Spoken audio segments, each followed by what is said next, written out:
Ben Digit, Amazon'da çalışıyorum. İkinci nesil insansı robotum. Tam şarj edildiğinde 4 saat çalışabiliyorum. 16 kilogram taşıyabiliyorum. Ama bugün benim hikayemi değil, kendi hikayenizi izleyeceksiniz. Digit isimli bu robot varlığını kimlere borçlu? 149 farklı branşta mühendis ve uzmanın eseri. Yazılım ve donanım mühendisleri, kalite bakım ve test mühendisleri, elektrik ve elektronik montaj personeli, robot montaj teknisyenleri, mekanik montaj personeli, fabrikada toplam 370 çalışan var. Biyoloji diliyle söyleyelim, Digit fizyolojik varlığını 370 insana borçlu. Robotun tüm mahareti ağırlık taşıma ve depo düzenleme. Peki bu robotu üreten mühendislerin yani insanın fizyolojisi nasıl?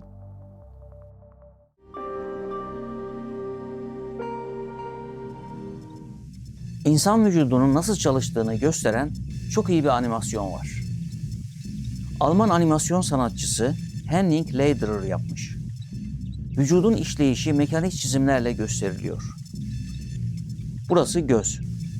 Gözde bir işçi var. Bu fotoğraf makinesiyle gözün görebildiği kalitede resim çekmek kolay değil. Pek çok ayarın yapılması lazım. ISO ayarı, diyafram ayarı, enstantane ayarı, white balance ayarları var. Önce mesafe ayarı yapıyorum buradan. Uzaklık, yakınlık. Bu da netlik ayarı.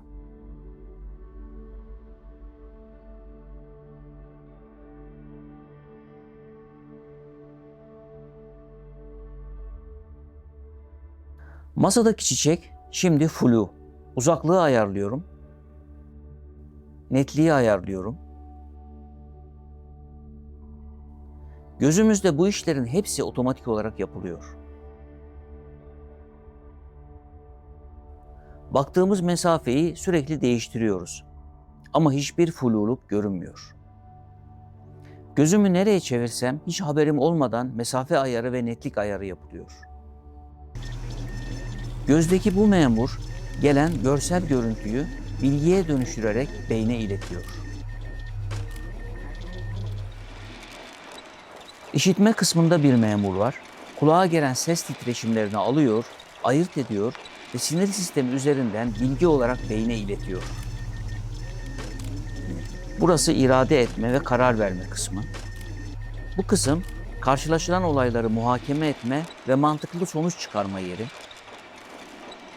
Enzim kontrol merkezi, tükürük bezleri, karaciğer, böbrek, dalak, ter ve gözyaşı gibi bedensel işlevleri ve salgıların kontrol merkezi, kolların, ellerin ve bacakların hareketleri için motor komutları gönderen operatör,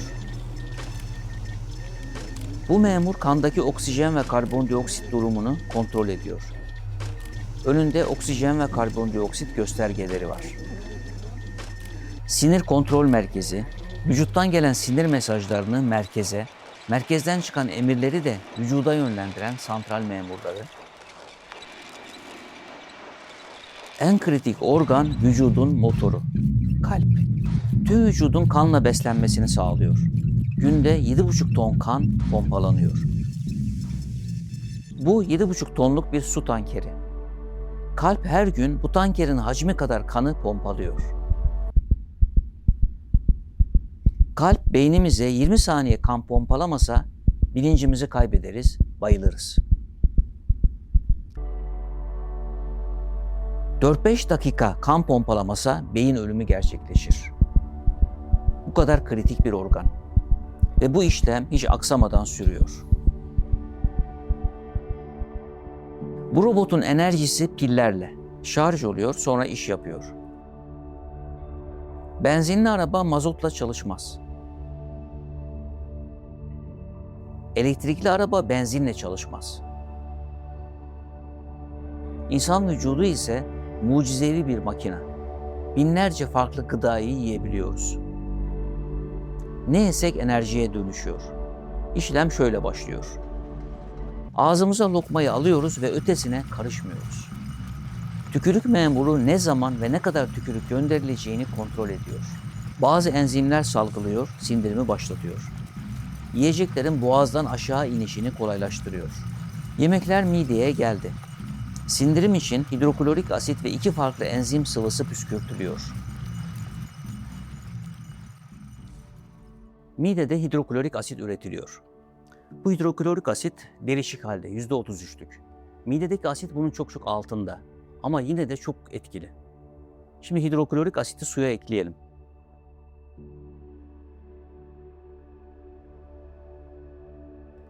Yumurta kabuğu ekliyorum. Tavuk eti.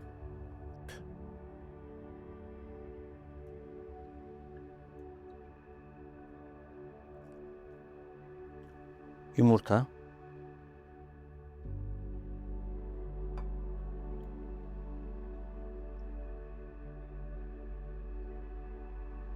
Bu asit böylece yiyeceklerdeki proteinlerin yapısını parçalıyor, sindirime hazırlıyor. Peki bu asit kendisi de etten olan mideye nasıl zarar vermiyor?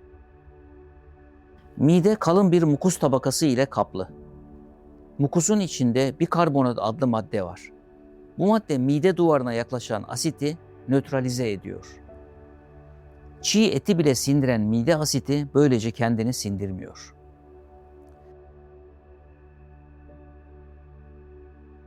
Tüm bu işler birer işçi ile gösterilmiş. Mideden çıkan besinler ince bağırsağa geçer. Pankreas enzimleri, safra ve bağırsak salgılarıyla parçalanmaya devam eder. Sindirilen besinler bağırsaktan emilerek kana geçer ve önemli bir bölümü işlenmek üzere karaciğere taşınır.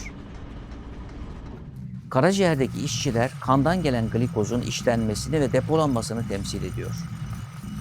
Burada da yine kimyasal madde üreten 3 laboratuvar var. Daha aşağı iniyoruz. Böbrekler 24 saat çalışır. Böbrek çok küçük gözenekleri olan bir süzgeç gibi çalışır. Ama bunun gibi bir süzgeç değil. Bu süzgecin deliklerinden on binlerce defa küçük. Kandaki su, tuzlar, glikoz ve üre gibi küçük maddeler bu gözeneklerden geçerek filtre edilir. Günde 180 litre süzülür. Ancak al yuvarlar, ak yuvarlar ve trombositler bu bariyeri geçemez. Damarların içinde kalarak kan dolaşımına devam eder. Üre gibi atık maddelerle ihtiyaçtan fazla su ve tuz idrarla vücuttan uzaklaştırılır. Bu işçi kemik iliğini temsil ediyor. Burası al yuvar fabrikası. Sürekli yeni kan hücreleri üretiliyor. Animasyonda toplam 20 işçi yer alıyor. Yapay zekaya şunu sordum. Vücudumuzdaki tüm fizyolojik fonksiyonları makro ölçekte robot işçiler yapıyor olsa her organ için ne kadar robot işçi gerekir? Şöyle bir tablo çıktı. Beynimizdeki makro düzeyde fizyolojik işçiler için 9 robot gerekiyor.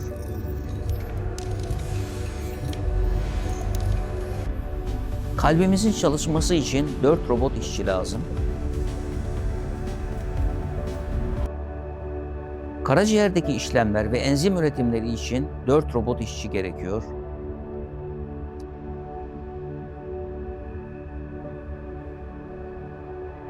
Kemik iliğinde kan üretimi için robotlar gerekiyor.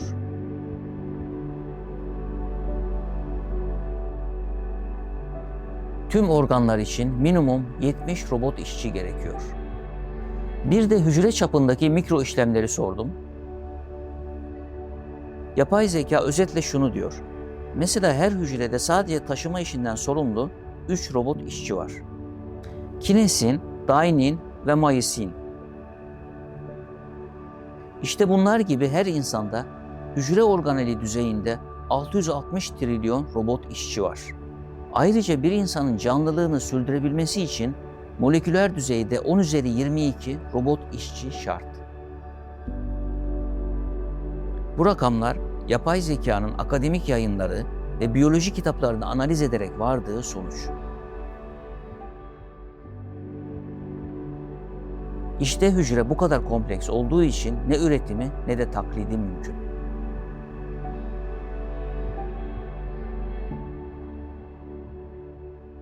İnsan vücudundaki bir organ, kötü kullanımdan veya başka bir nedenden dolayı görevini yapamaz hale gelince 21. yüzyıl tıbbı ne yapabiliyor?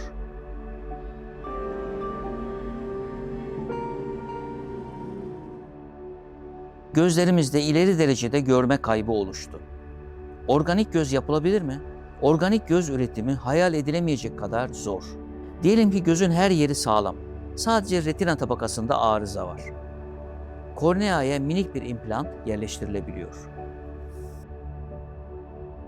İçinde kamera ve kızılötesi projektör bulunan bir gözlük çevredeki görüntüyü yakalıyor. Siyah beyaz ışık desenleri halinde bir görme sağlıyor. Kompleks bir ameliyat. Fiyatı 100.000 Euro'dan başlıyor. İleri derecede işitme kaybı ve sağırlık oluştuğunda cochlear implant kullanılabiliyor. Ameliyat ve rehabilitasyonla birlikte yaklaşık 30.000 Euro. Kalbin tamamı çalışamaz hale gelirse, kalp nakli yapılana kadar yapay kalp kullanılabiliyor. Yapay kalp iki karıncığın görevini üstleniyor. Hastaya kalp nakli yapılana kadar kullanılıyor. Fiyatı ülkelere göre değişiyor. 160.000 Euro'dan 400.000 Euro'ya kadar. Kalbin sadece bir kapağı bozulsa, onun yerine karbon ve titanyum gibi malzemelerden yapılmış mekanik bir kalp kapağı takılabiliyor. Toplam maliyeti 25.000 Euro.